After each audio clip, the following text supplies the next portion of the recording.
Bueno, muy buenas tardes a todos. Gracias por su presencia, por asistencia a este evento. Vamos a dar inicio a la plática que nos va a presentar la doctora Carolina Orona Navar sobre su trabajo en relación al proceso de conversión catalítica de CO2 en metanol. Okay, voy a permitir leer un pequeño bio de la doctora Carolina al respecto. Okay. Déjeme ver. Tengo el honor de presentarles a la doctora Catalina Orona Navar, una destacada investigadora con logros sobresalientes en los campos de la química ambiental, materiales avanzados, nanotecnologías y catálisis. La doctora Orona Navar se graduó con honores del programa de doctorado en Ciencias de la Ingeniería del Tecnológico de Monterrey en el año 2020. Actualmente se desempeña como investigadora postdoctoral en el Instituto de Materiales Avanzados para la Manufactura Sostenible. Allí trabaja en proyectos innovadores para la conversión del CO2 y el desarrollo de tecnologías para incorporación de modelos en economía circular. Además de su labor como investigadora, ha participado activamente como profesora en la Escuela de Ingeniería y Ciencias. También ha colaborado en diversos proyectos de investigación a nivel nacional e internacional, así como iniciativas conjuntas con empresas como Cemex, FENSA e Invera. Sus resultados se han publicado en revistas científicas indexadas de alto impacto. Entre los reconocimientos más notables de la doctora Orona Navar se encuentran los siguientes: el premio Comepo a tesis de posgrado para la innovación y el impacto social en México en 2023, es investigadora nacional nivel 1, otorgado por el CONACYT en el 2022. Premio Estatal de la Juventud del Gobierno del Estado de Durango 2020. La doctora Orona Navar es una inspiradora líder en el campo de la ciencia y la tecnología, y su trabajo está contribuyendo significativamente a encontrar soluciones sostenibles para los desafíos ambientales globales. Es realmente un placer y un honor tenerla con nosotros. Y ahora me gustaría en este momento ceder la palabra a la doctora Orona Navar para que nos comparta detalles sobre su trabajo. Adelante, doctora. Bueno, muchas gracias por la presentación. Saludo al auditorio aquí presente y también a las personas que nos acompañan en línea. Y bueno, es un placer para mí compartir con ustedes este proyecto, darle difusión a estos resultados que son de materia importante en temas, por ejemplo, de materiales avanzados, ingeniería química y ambiental. Este es el itinerario que vamos a seguir en esta presentación. Primero, pues una revisión general para que se sitúen en la problemática de la contaminación del CO2, el cambio climático. Después también un poco acerca de los procesos actuales, las opciones que hay para mitigar estas emisiones, específicamente la conversión de CO2 en productos de valor. Y finalmente, pues voy a presentar algunos de los resultados que tenemos hasta el momento en este proyecto, en el que estamos convirtiendo el CO2 en metanol. Y bueno, pues los retos que enfrentamos para implementar esta tecnología y también pues algunos puntos clave para que se lleven ustedes a la reflexión. Aquí quiero mencionar pues que este proyecto fue financiado por un fondo que recibimos de Scotiabank, el Net Zero Research Fund, y este fondo pues financió este proyecto y como ven pues tiene este concepto importante que es el Net Zero.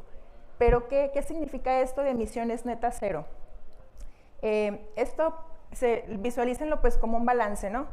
Las emisiones netas cero se alcanzan cuando las emisiones de gases de efecto invernadero que se emiten a la atmósfera por causa de actividades perdón, pues de la industria, humanas, etcétera, se contrarrestan con las emisiones que logramos retirar de la atmósfera por diferentes vías. Porque esto es un problema. La concentración de dióxido de carbono en la atmósfera ha aumentado considerablemente en los últimos años. Antes de la revolución industrial, en la atmósfera teníamos una concentración alrededor de las 200 partes por millón y actualmente andamos alrededor de las 440 partes por millón. Prácticamente se duplicó. y además es la concentración más alta que se ha alcanzado en los últimos 800,000 años. Entonces, bueno, estamos ante una problemática evidente y que tiene efectos, como ustedes se habrán percatado, pues en el incremento de la temperatura del planeta. Solamente pues en estos días en muchas ciudades de México alcanzamos las temperaturas más altas registradas en muchos años, y bueno, pues son efectos que ya se dejan ver pues por esta problemática. Como es algo que concierne pues a todo el planeta, hay también acuerdos, convenciones que se han hecho para tomar acción al respecto. En el Acuerdo de París, por ejemplo, pues hay compromisos de diferentes países para alcanzar estas emisiones netas cero. Algunos se pusieron la meta al 2030, otros al 2050, otros al 2060, y bueno, ahí varía, ¿no? Pero lo importante es que se está haciendo un esfuerzo, y bueno, pues en el mejor de los escenarios, si se lograran cumplir esos acuerdos, e incluso mejorarse, podríamos evitar el aumento de la temperatura, que era el propósito de este Acuerdo de París, que no aumentara más de 2 grados centígrados en este siglo. Si no se aplicara ninguna medida al respecto, podríamos alcanzar hasta los 3.8 grados centígrados de incremento en este siglo, vaya. Entonces, hay que tomar acción. ¿Y cuáles son las opciones que tenemos? Aquí puse 3 vías. Tenemos, por ejemplo, la captura de CO2, que es pues a capturar el dióxido de carbono ya sea directamente de la atmósfera o a la salida, por ejemplo, de la chimenea en procesos industriales. Y aquí en nuestro grupo de investigación también hay colegas que están trabajando en el desarrollo de materiales que sean cada vez más eficientes en estos procesos de captura de CO2, en esa tecnología. Tenemos también el almacenamiento del CO2. Esto se puede realizar enterrándolo, por ejemplo, en el subsuelo, en los océanos, y pues así estamos evitando que llegue a la atmósfera, aunque también puede haber por ahí algunas consecuencias o daños colaterales en los ecosistemas. Y una tercera alternativa pues es la conversión, utilización del CO2, es convertir el dióxido de carbono en un producto de valor. Si lo ven de manera muy simple, pues es como reciclar el CO2, ¿no? Darle un segundo uso, una segunda vida, y que además tengan valor agregado. Hay diferentes maneras también, o sea, dentro de este campo de la conversión de CO2 lo podemos hacer por vías biológicas, también electrocatalíticas, por ejemplo, agregando energía a un sistema que nos ayude a romper esta molécula y generar productos. Y la que nosotros elegimos en este proyecto es la termocatálisis. La termocatálisis utiliza temperatura para hacer esta conversión, esta reacción de transformación del CO2 en metanol. Tiene varias ventajas, por ejemplo, pues que es muy eficiente en su conversión, eficiencia, en su conversión y selectividad, perdón. Es un proceso que ya es fácilmente escalable y ya hay varias plantas trabajando con esta tecnología. Ahorita les voy a mostrar algunos ejemplos. Y las desventajas pues están también asociadas un poco pues a esta demanda energética, ¿no? Porque se utilizan altas temperaturas y presiones y entonces eso pues demanda un gasto energético. Y también pues la parte de los catalizadores, que son una parte esencial en estas reacciones, pues hay un costo asociado a ellos y es también pues un punto ahí a tener en cuenta. Como les digo, que son parte importantísima los materiales catalizadores porque nos van a ayudar a que esta reacción de convertir el CO2 en metanol sea más eficiente, más rápida, más selectiva. Y hay diferentes tipos de catalizadores. Están los de base cobre y tenemos también, por ejemplo, algunos que combinan otro tipo de metales preciosos como el indio. Hay otros con base de galio u otros óxidos metálicos. Y el que se utiliza actualmente en los procesos industriales es este que está compuesto por cobre, zinc y alúmina. Y pues es prácticamente una herencia, ¿no? del proceso convencional de del proceso convencional de la producción de metanol, nos heredaron este material catalizador, pero no es necesariamente el más eficiente para la conversión directa a partir del CO2. ¿Cómo evaluamos qué tan eficiente o no es un material catalizador?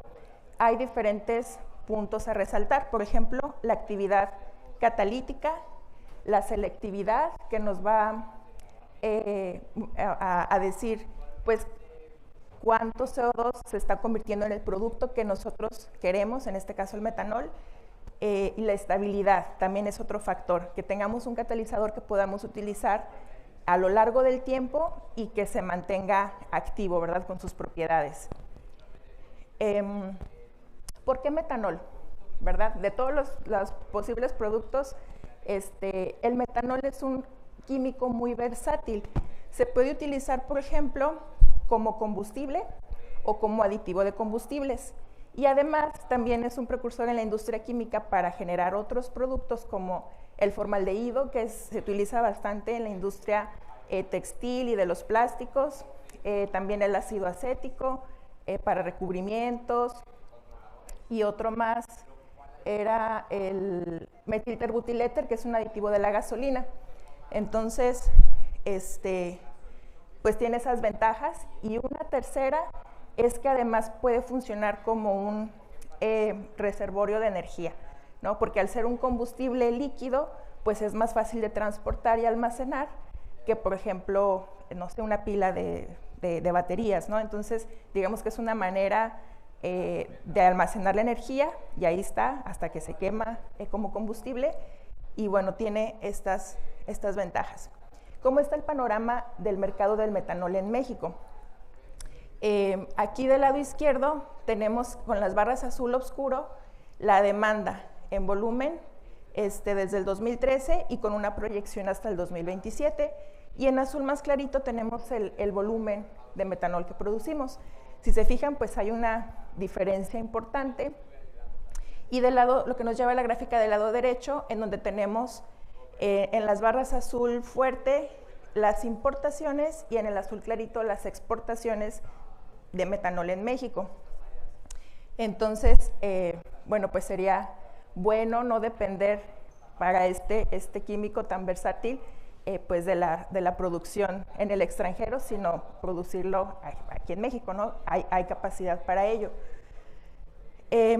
¿Cómo se produce el metanol en la industria? O sea, actualmente, el metanol se obtiene a partir de un proceso químico que parte de la reformación del metano, que está en el gas natural. El gas natural es un combustible fósil, y bueno, pues ya desde ahí ya partimos mal, ¿verdad? Es una fuente de combustibles fósiles.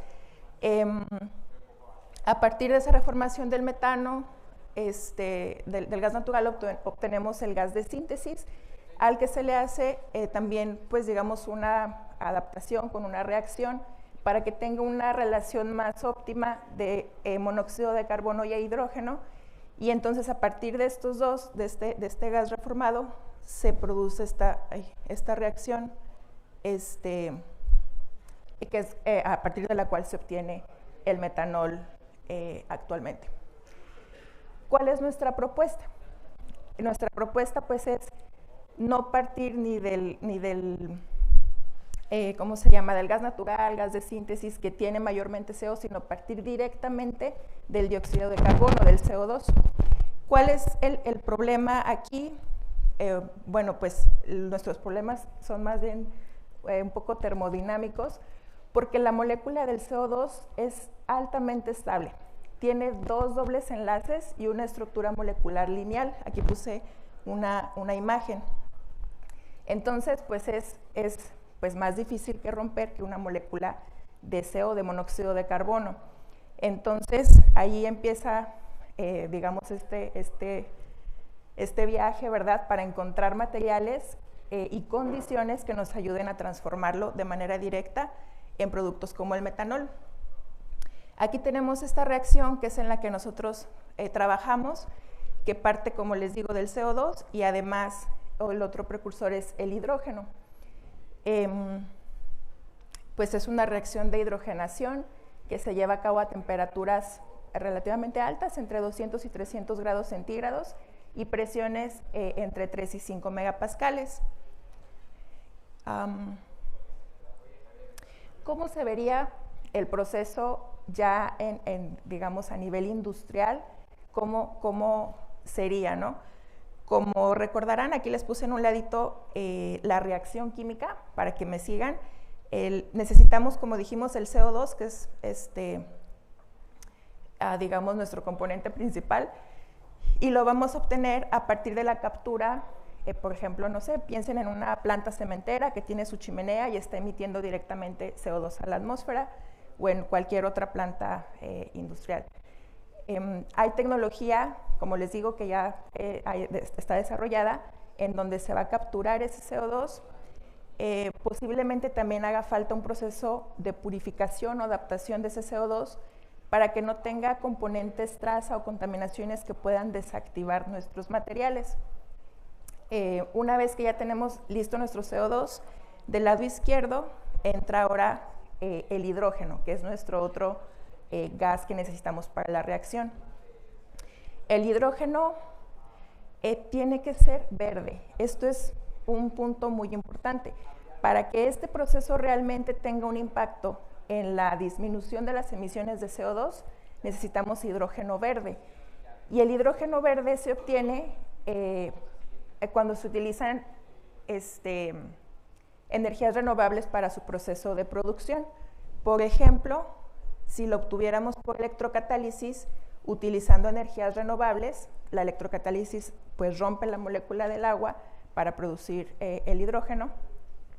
Ese sería hidrógeno verde, y entonces esa es nuestra otra entrada, y nosotros nos estamos concentrando en esta parte del centro, en donde tomamos el CO2, el hidrógeno, para convertirlo en el metanol y utilizarlo pues como combustible. En el campo de los materiales, pues los catalizadores tienen un papel muy importante. Como les dije, nos ayudan a eficientizar nuestra reacción, y algo clave en los catalizadores es el área superficial y los sitios activos, porque toda la reacción ocurre en la superficie de los materiales. Nosotros hicimos esta propuesta original, que es un material que se compone de cobre, igual que el comercial, tiene la base de cobre porque es un material que tiene, o sea, es un buen sitio activo, tiene un precio competitivo en comparación con otros metales preciosos, y pusimos un compañero para el cobre, que es el óxido de cerio, que tiene algunas bondades, como por ejemplo la capacidad de generar vacancias de oxígeno que se traducen en sitios activos para que ocurra nuestra reacción. Y por otro lado tenemos el óxido de magnesio, que funge como un soporte y ayuda pues a que el cobre y el cerio estén dispersos de una mejor manera, y también aporta por ahí sitios básicos que también van a beneficiar la reacción. Ahora, ¿a qué nos referimos, así nada más brevemente, con esto de las vacancias de oxígeno y los sitios básicos que acabo de mencionar, que es lo que estamos buscando favorecer con este material? Pues imagínense una rejilla que está llena de canicas. Esas canicas van a ser el oxígeno, y si faltan algunas canicas, pues hay espacio libre para nuevas canicas. Entonces, esos espacios, cuando están libres y llegan nuevas canicas, pues favorecen la reacción. Aquí también hay una imagen, así como para que lo visualicen, porque es un lugar en donde debería de haber un oxígeno, pero no lo hay, y entonces puede llegar otra molécula a ponerse ahí y desencadenar una reacción. Entonces, las vacancias de oxígeno son importantes, y los sitios básicos son prácticamente lo mismo, son sitios libres en donde puede llegar una molécula, y se llaman sitios básicos porque son, digamos, ese sitio o ese hueco tiene la característica de que es atractivo para los ácidos de Lewis, como es el dióxido de carbono. Entonces, pues al dióxido de carbono le gustan estos sitios básicos, se atraen, y dependiendo de cómo interactúen, es la manera en que ocurrirá nuestra reacción.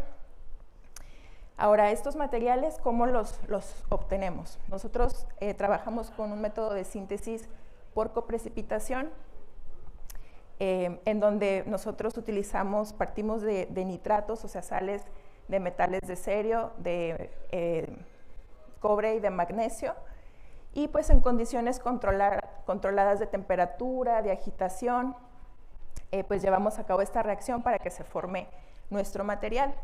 Esta es la primera parte. La segunda parte pues es secar lo que obtuvimos a partir de esa coprecipitación. Después lo calcinamos para que se formen los óxidos y obtenemos materiales, para que se los imaginen, si nunca han visto así los catalizadores, pues son polvito. Es polvito de color negro, ya está en forma de óxido. Y aquí todavía no está listo para reaccionar, todavía hace falta activarlo precisamente para que se generen estos sitios activos que platicamos. Esa activación nosotros la llevamos a cabo por medio de un proceso de reducción, en donde precisamente estamos tratando de eliminar la mayor cantidad de oxígeno posible. Lo hacemos en una atmósfera de hidrógeno a cierta temperatura, y entonces ahora sí está listo nuestro material para reaccionar. ¿Cómo sabemos que ese material que obtuvimos tiene todas las características que nosotros buscamos o necesitamos? Pues hacemos este proceso de caracterización de los materiales, y aquí les estoy mostrando un difractograma. Es un resultado que obtenemos de utilizar la técnica de difracción de rayos X, y es como si fuera la huella digital de nuestros materiales, y aquí nosotros podemos observar pues la presencia del óxido de cerio, del óxido de cobre. Ahí les marqué algunos de los picos principales que nos indican esto. Y otra cosa que quiero comentar es que hicimos la síntesis de este material trimetálico, que es el que tiene cobre, cerio y magnesio, pero también hicimos unas contrapartes bimetálicas, como lo son el cobre cerio y el cobre magnesio, pues para poder evaluarlos y constatar cuál es la aportación que hace cada uno de estos metales en nuestro material catalizador. Además de ello, hicimos también la síntesis con el mismo método de un material que tiene la composición del catalizador comercial, que es el cobre, el que tiene cobre, zinc, aluminio. Esto pues para fines, o sea, compararnos, ¿no? Y ver cómo andamos allí con la competencia. Esta es otra técnica de caracterización importante para nosotros, porque está relacionado con lo que les comentaba de los sitios básicos. Este es un barrido, digamos, que va desde los 100 hasta los 600 grados, en donde el CO2 entra en contacto con nuestro material, se absorbe y luego vemos cómo se desorbe a diferentes temperaturas. ¿Y esto qué nos indica? Va a arrojarnos información sobre el tipo de interacciones que hay entre el CO2 y la superficie de mi catalizador. Si el CO2 se desorbe a temperaturas bajas, como lo son estos picos que están alrededor de los 100 a 150 grados centígrados, pues significa que la interacción fue débil. Después tenemos otra zona alrededor como de los 250, en donde los picos en esa zona nos indican que hay una interacción media, y después tenemos otra zona más adelante en donde la interacción es muy alta. ¿Esto por qué es importante? Porque nos va a dar una idea del mecanismo que va a seguir el CO2 para convertirse en metanol. Y con el mecanismo me refiero a la ruta química que sigue para llegar a ello, que no siempre es la misma. Hay veces, digamos, que hay 3 o 4 caminos, y dependiendo de cómo llegó y cómo se acomodó, va a seguir uno u otro. Y pues hay algunos que nos favorecen porque pues generan más metanol que otras rutas que a lo mejor generan más CO, monóxido de carbono. Entonces, esto es relevante, y aquí tenemos una imagen de más o menos cómo se ve el CO2, el dióxido de carbono, llegando a la superficie de un catalizador que tiene esta interacción de metal-oxígeno. Están las interacciones débiles, las medias y las fuertes. Esto también lo podemos corroborar. Información muy valiosa nos arroja el análisis de XPS, en donde podemos observar el estado de oxidación de nuestros materiales. Y esto está directamente relacionado con las vacancias de oxígeno. Aquí solamente puse un gráfico demostrativo. Realmente tenemos un montón porque hicimos para todos los materiales. Pero, por ejemplo, para el cobre, cerio, magnesio, este es un análisis solamente de los metales, bueno, del metal cobre y del oxígeno, del material antes de la reducción, o sea, como salió después de nuestro proceso de síntesis, y después de la reducción, cuando ya le eliminamos toda la mayor cantidad de oxígenos posibles. Y lo que estamos haciendo pues es hacer una relación, por acá, del oxígeno que se encuentra inmerso en la estructura cristalina del material y el oxígeno que está solamente absorbido, que está en la superficie, ¿sí? Porque si solamente está absorbido, a lo mejor está estorbando, entonces esa información la vamos a obtener de este análisis, de este espectro. Ahora, las pruebas catalíticas, ¿cómo probamos ahora sí que nuestro material es eficiente para producir CO2? Pues nosotros trabajamos en un reactor tipo batch, empacado, un reactor empacado de flujo continuo, que es como el que está aquí en la imagen. Este reactor tiene aquí en la izquierda las entradas de hidrógeno, de dióxido de carbono respectivamente, y también una entrada extra de nitrógeno que nos sirve solamente para diluir. Y este tubito que está aquí en el centro, pues ese es nuestro reactor, y nosotros allí empacamos, colocamos el material en una cama como de aproximadamente 2 centímetros de altura, y entonces en condiciones de temperatura y presión empezamos nuestra reacción. Aquí a la salida del reactor nosotros recuperamos los productos. El de interés es el metanol y lo cuantificamos en este equipo. Es un cromatógrafo de gases acoplado a un detector por TCD y FID, y pues estamos en tiempo real monitoreando y midiendo pues la producción del metanol hasta que alcanza su máximo y ya, ¿verdad? Esa reacción toma alrededor de unas 4 o 5 horas más o menos. Y con estas pruebas lo que queremos evaluar pues son estos parámetros. La conversión del CO2, por ejemplo, me va a indicar cuánto dióxido de carbono se convirtió en otra cosa, en lo que sea. Porque mi único producto no es el metanol, puede ser que también tenga monóxido de carbono o agua, son otros subproductos que se pueden generar, y la conversión me dice cuánto CO2 se convirtió en otra cosa diferente, ¿no? La selectividad me va a decir del dióxido de carbono que se convirtió, cuánto sí se fue al metanol, que es mi producto de interés. Y también tenemos otro indicador que tiene que ver con la eficiencia del material, y este me va a dar un valor, por ejemplo, de los gramos de metanol que se producen por cada gramo de catalizador, ¿sí?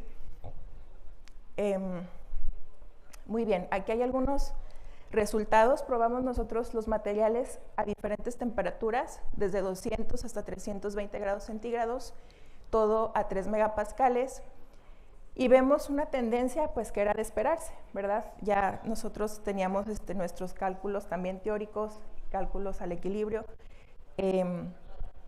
y cuando hay selectividades altas, hay conversiones bajas.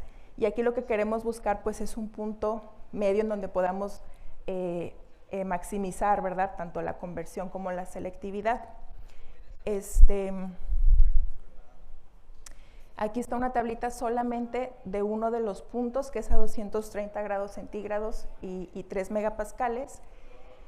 Y si se fijan, pues los resultados varían, o sea, depende de qué queramos favorecer. En cuestión de conversión, la composición del comercial tuvo la más alta, 21.7%, pero en cuestión de selectividad, el cobre cerio magnesio, que fue nuestra propuesta, tiene la selectividad mayor, prácticamente 3 veces más que la del catalizador comercial. Y finalmente tenemos este otro parámetro de rendimiento que nos dice, por ejemplo, que para el comercial se producen 161 gramos de metanol por cada kilogramo de catalizador. Entonces, pues ahí nosotros tenemos que analizar qué nos conviene o qué modificaciones hay que hacer en los materiales para llevarlos pues a favorecer una cosa u otra, ¿no? La buena noticia de esto pues es que ya existen en el mundo plantas para conversión directa de CO2 a metanol. Aquí en el lado izquierdo tenemos una planta en Islandia que incluso ya tiene acoplado allí mismo la parte de la electrocatálisis, de la electrólisis para la obtención del hidrógeno verde. Pues están un poco más avanzados en cuestiones de energías renovables, entonces aquí ya está integrado.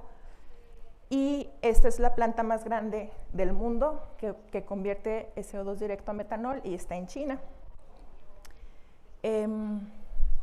Nosotros estamos también haciendo un esfuerzo por evaluar la viabilidad técnica y económica para implementar esta tecnología pues en México.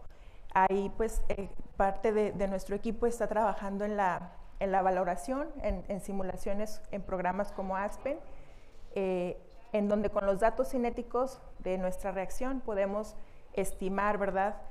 Pues más o menos cómo se vería el proceso en planta, también estimar el tamaño de los equipos y el costo pues que esto conlleva.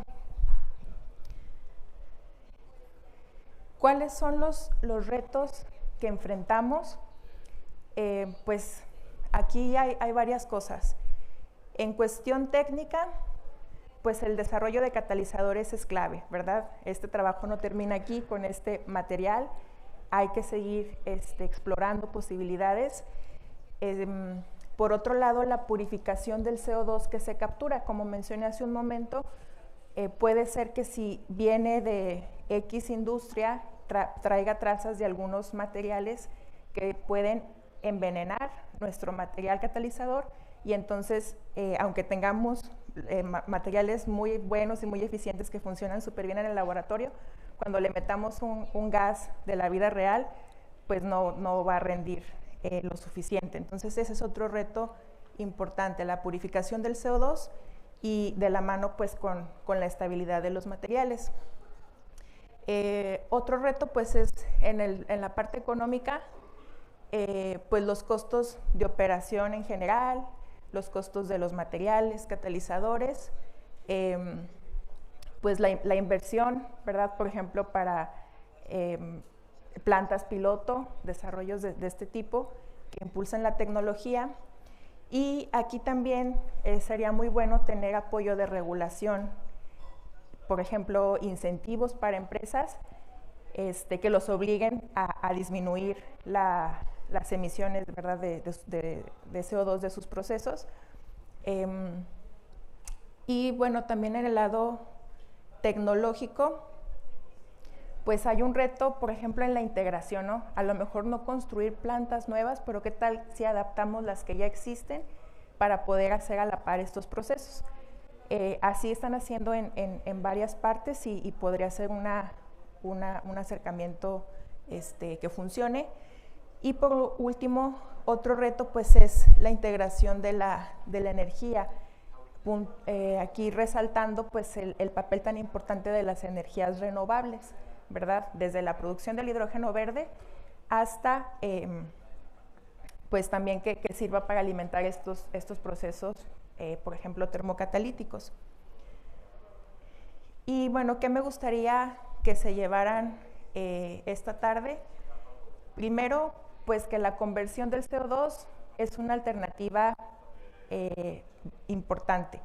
Aquí quiero resaltar que para poder alcanzar las metas que se han planteado a nivel mundial, no vamos a lograrlo a través de una sola vía, ¿verdad? Tiene que ser un trabajo en conjunto, pues en el que se haga captura, pero también se haga que se entierre y al mismo tiempo que haya conversión. Y pues esta parte también brinda alternativas a las industrias para que se suban, inviertan y puedan implementarlo. Transformar el CO2 en productos de valor, pues aporta a esta transición que estamos buscando hacia la economía circular. Como les comenté, pues el metanol es un producto bastante atractivo, ¿verdad? Ya sea como combustible o como precursor en la industria química para otros productos. Necesitamos también pues más investigación en materiales catalizadores. Esta alternativa de la integración de los procesos pues con hidrógeno que se obtenga a partir de energías renovables y también desde la captura, ¿no? O sea, integrar captura, adaptación del CO2, la conversión y la parte del hidrógeno. Es un trabajo como desde varios frentes. Y muy importante, pues la colaboración entre la academia y la industria es esencial para seguir pues desarrollando y que la adopción de estas tecnologías pues ocurra más rápido, ¿verdad? Recuerden que el cambio climático ya nos está alcanzando, entonces no hay tiempo que perder. Y por último, nuevamente, pues las energías renovables juegan un papel crucial. Entonces, bueno, pues es para mí un gusto compartirles los resultados y un poco el panorama general de este proyecto. Y pues si tienen alguna pregunta, estoy a sus órdenes. Quiero también agradecer a los laboratorios de Water Labs del Centro del Agua por las instalaciones, el servicio, a Scotiabank por el fondo con el que pudimos realizar este proyecto y pues a mis compañeros, colegas del instituto, por allí me faltó Francisco, que no tengo su foto, pero bueno, a todos muchas gracias, quedo pendiente de sus preguntas.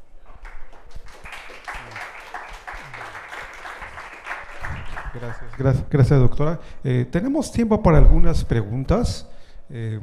No sé si alguien desea pues formular o plantear algún cuestionamiento. Es un tema muy interesante, yo diría que bastante interesante e importante para cuidar la sustentabilidad, el desarrollo económico también en México. A mí particularmente me da gusto que mis colegas estén haciendo esta investigación de alto impacto, la verdad. Hay que buscar las vías para que esto se transforme en una realidad palpable. ¿Alguna pregunta? ¿Preguntas? A ver, profesor Elías, sí, adelante, gracias. Por favor. Muy interesante, de hecho ya había tenido oportunidad de visitarlos ahí en el laboratorio y me parece que es un proyecto que puede traer un altísimo valor a la sociedad. Y en ese sentido quisiera preguntarles en qué fase estamos del desarrollo, porque ahorita se hablaba, por ejemplo, del tema de la pureza con la que se debe de trabajar con la captura del CO2 y demás. Temas de absorción que también tenemos ahí implícitos con el desarrollo de los nuevos materiales. En este momento, ¿dónde estamos como institución, como grupos de investigación? ¿Y qué nosotros como comunidad y como sociedad pudiéramos hacer para apoyarlos a ustedes en alcanzar esas metas y esos objetivos que son urgentes, por lo que al final se comentó por parte de la doctora, ¿verdad? Que estamos viviendo un cambio climático. No sé si pudiera elaborar un poquito. Sí, felicidades por el trabajo. Gracias, doctor, qué amable. Bueno, pues como bien menciona, en el instituto estamos haciendo esfuerzo desde varios frentes para en algún momento integrar, ¿verdad?, todo el tren. Tenemos la parte de la absorción, hay nuestros colegas, Ladislao y su equipo, desarrollando materiales. Ilse también de la parte de simulación, trabaja con temas de columnas de absorción de aminas que tienen este propósito de capturar el CO2. Por nuestra parte estamos enfocadísimos en el tema de los materiales y catalizadores y el colega José está en la parte del hidrógeno verde.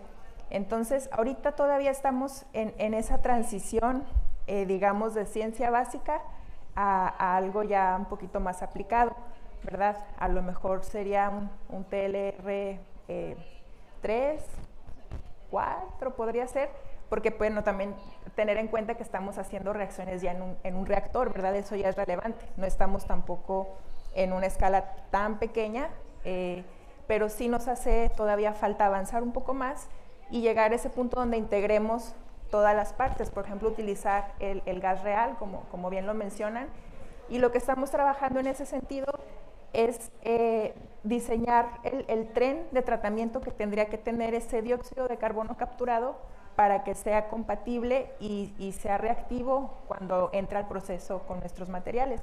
Entonces, eso está ahorita desarrollado de manera teórica. La buena noticia también es que ahorita estamos trabajando muy de cerca con algunas empresas, por ejemplo, con Cemex, que nos está apoyando con información y mucha colaboración para caracterizar y entender, ¿verdad?, sus gases de chimenea. Y bueno, eso es un paso bueno y queremos seguir avanzando en ello. Como sociedad nos pueden apoyar, pues primero yo creo haciendo difusión, ¿no? Yo creo que eso es crucial, que la gente se entere, pues que estas tecnologías existen, la problemática que se vive, y bueno, pues ahí vamos caminando con la investigación. Gracias. Gracias, doctora. Vamos a proceder con una pregunta que hace el público a través de la web. Tengo aquí una pregunta para usted, doctora, y dice, ¿cuál es el método más eficiente para capturar CO2? ¿Qué lugares son los más adecuados para la captura del CO2? ¿Y qué opina de los MOFs? Son como 3 preguntas más o menos. Okay. Sí, métodos para la captura, pues están como mencioné ahorita, las columnas de absorción de aminas, las PCAs. Esas son tecnologías que ya están implementadas, o sea, ya en la industria hay empresas que ya las utilizan, tienen materiales como las zeolitas, en donde entra el gas de la chimenea, se queda absorbido, pegado en estos materiales, y después por medio de cambios en la presión, pues se libera el CO2. Ese es un método que funciona, pero no necesariamente es el más eficiente, ¿verdad? Pero para eso, pues estamos investigando con simulaciones, modelos, y también desarrollando nuevos materiales, pues para que puedan mejorar prontamente. Eso es en cuanto a la absorción. Y de los MOFs, híjole, pues son materiales interesantísimos, ¿verdad?, que combinan esta parte orgánica y metálica, y se pueden aprovechar muy bien, nada más ahí cuidando pues la parte de los costos, ¿no? Porque si estamos pensando en aplicaciones ya para a nivel industrial, pues ese es un factor determinante, que no sean costos muy elevados. En este momento la síntesis de materiales de ese tipo, de Metal Organic Frameworks, pues todavía pues es compleja y requiere, ¿cómo se llama?, precursores un poco caros, pero bueno, también en eso se sigue investigando. Ok, gracias. Gracias, doctora. ¿Alguien más del público desea comentar algo? ¿Algo más? A ver, don't be shy. Adelante, por favor. Hola, Caro. Muchas felicidades por tu trabajo, tu proyecto, los resultados y esta gran colaboración que has tenido, no solamente con este proyecto, sino con los demás proyectos que estás colaborando. Yo tengo una duda respecto al magnesio. Tanto en tu proyecto como en otros trabajos en literatura, ¿qué es lo que has visto que aporta el magnesio en el sentido de dispersión, de actividad catalítica, y qué tan relevante es respecto a los otros metales que incorporaste, que fue el cobalto y el cerio? Fíjate que cuando hicimos el análisis teórico de la elección de los materiales, vimos que la principal aporte del óxido de magnesio era contribuir a estos sitios básicos, ¿no?, que les comentaba, para que interaccione más fácilmente el CO2. Y también en la dispersión de los otros 2 materiales. Ahorita ya con los resultados que tenemos, nos dimos cuenta, para empezar, que el óxido de magnesio se nos escapó por ahí un poquito en la parte de síntesis. No están las cantidades que nosotros planeamos desde el inicio, ¿verdad? En los lavados que hicimos en el proceso, por ahí se fue una parte, entonces quedó en una cantidad muy pequeña. Por eso no podemos ver tanto su aportación. El que sí se notó bastante, que está ayudando mucho, es el cerio. Y bueno, el magnesio, aunque está en pequeñas cantidades, pues su función principal es soportar y que haya una mejor dispersión, que no se aglomeren, porque cuando se aglomeran las partículas de cobre, pues también bloquean, ¿no?, sitios activos para la catálisis. Gracias. Aquí tengo otra pregunta. Bueno, dice, ¿cómo podemos contactarla? Muy bien. Okay. Bueno, estamos aquí en el Instituto de Materiales, en el Campus Monterrey, físicamente en CETEC, Torre Norte, quinto piso, y por correo, carolina.orona@tec.mx. Ok, pues ahí tienen los datos para que la contacten las personas interesadas en platicar sobre su trabajo, etcétera, etcétera. ¿Alguien más desea tener alguna pregunta, algo más de las personas que están aquí físicamente? Yo tengo algunos comentarios. Aquí me voy a permitir hacer una pequeña digresión en relación al famoso cambio climático. ¿Okay?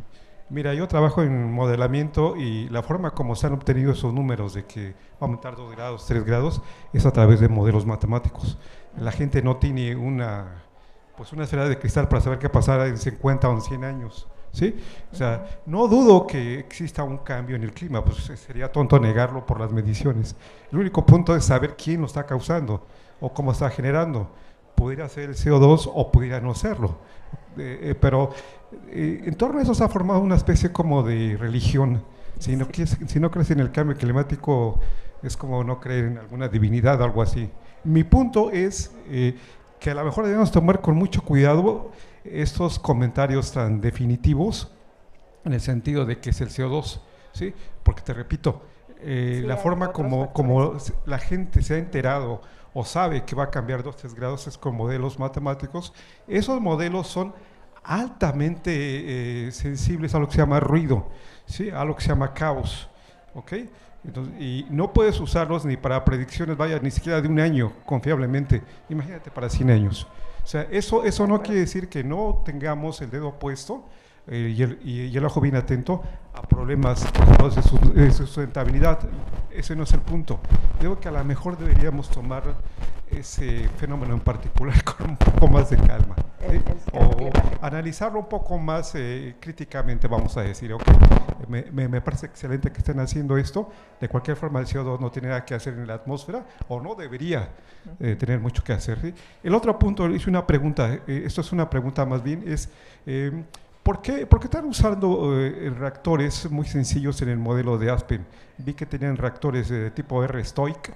Estos reactores pues son realmente modelos prácticamente de entrada-salida, de conversión constante. Supongo que en algún momento van a usar reactores o modelos un poquito más sofisticados, por así decirlo. ¿Sí lo van a hacer o se van a quedar así con su simulación con esos modelos tan elementales, digamos? No, esta fue una primeritita simulación. De hecho, la simulación que mostré en la presentación está con datos de la literatura, ¿verdad? Estaba tratando de replicar el proceso con materiales que ya están reportados, con cinéticas que ya están reportadas. La idea es introducir en esos modelos, para empezar, nuestros datos, ¿verdad? Los que nosotros obtuvimos experimentalmente en el laboratorio, para ahora sí predecir la viabilidad técnica y económica, y por supuesto también, pues como dicen, ¿no? Buscar alternativas más sofisticadas tal vez para los reactores.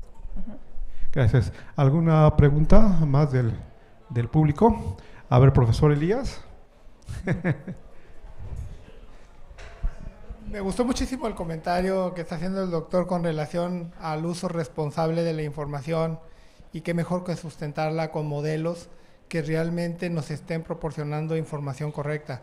Entonces, en ese contexto, creo que hay un compromiso muy grande en el Instituto de Materiales Avanzados, precisamente por encontrar soluciones que ayuden a la sociedad a generar las respuestas que están buscando.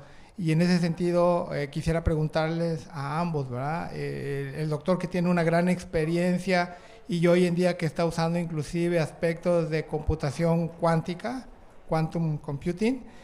Doctor y doctora Carolina, ¿cómo consideran que ustedes pudieran, dada la gran experiencia que tiene el doctor en modelación matemática, porque hay que reconocerlo, es un experto, ¿verdad? Y es un honor poderlo tener acá con nosotros, doctor, y el trabajo que ustedes están haciendo, ¿cómo considerarían ustedes potencialmente interactuar justamente para proporcionar información que sea muy útil a la sociedad y con el verdadero mensaje, ¿verdad? De dónde estamos actualmente, basado en herramientas ya de alta precisión y en el trabajo científico que ustedes están desarrollando? Eso sería para los dos. Sí. Gracias. Híjole, esto es un tema súper interesante. Yo creo que sí nos ha faltado a lo mejor platicar un poco más, porque de que hay mucho que hacer, ¿no? Sobre todo yo desde el punto de vista de materiales, diría que para el diseño de materiales, ¿cómo se llama? Machine Learning y todo lo que ustedes hacen de cómputo cuántico sería una herramienta extraordinaria para el diseño, ¿verdad? Partir pues de información que se tenga, bases de datos, y buscando propiedades muy específicas, pues llegar a una solución óptima, ¿verdad? Y no tener que estar así como tanto como un poco a prueba y error, o bueno, no es prueba y error, sino pues nosotros nos basamos en información de la literatura, pues que toma bastante tiempo, ¿no? Estar leyendo, revisando, estudiando, y bueno, con estas herramientas podríamos llegar a materiales seguramente más eficientes, eso sí. Gracias. Bueno, no es mi plática y voy a dar mi opinión, perdón, nada más porque el profesor Elías lo sugirió, lo comentó. A mí me parece, ya hemos platicado con pláticas de pasillo literalmente, contigo y otros colegas sobre la colaboración entre nuestro grupo, que tratamos de hacer cómputo cuántico junto con trabajo puramente experimental, ¿sí? En mi opinión es una vía, es algo viable, ¿sí? O sea, para nada queremos, por supuesto, y lo he dicho hasta el cansancio, reemplazar al trabajo experimental, es algo que no me atrevería ni siquiera a mencionar, es más bien cómo combinar los dos enfoques para tener algo un poco más rápido, mejores prototipos, de mayor calidad, más eficientes. No se trata de reemplazar a nadie, ni mucho menos, eso creo que les quede muy claro, ¿sí? Y simplemente, yo lo he dicho, en lugar de correr 100 experimentos, voy a dar un número para sintetizar un compuesto. ¿Por qué no hacemos 5, 6, 7 experimentos, ¿sí?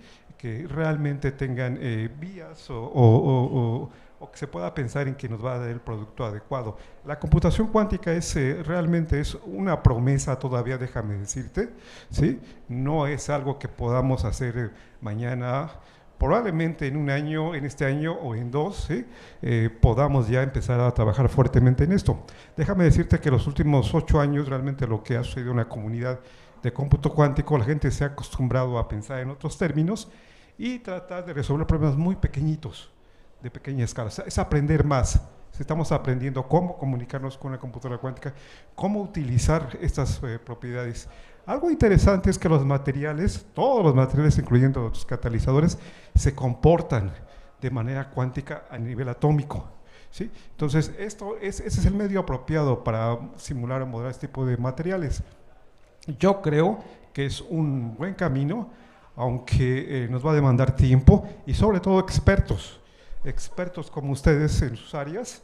Necesitamos gente que sepa mucho más de química cuántica, física cuántica, etcétera, sobre todo para que nos permita cómo hacemos el mapeo de un modelo hacia realmente las propiedades que nos interesen, ¿ok?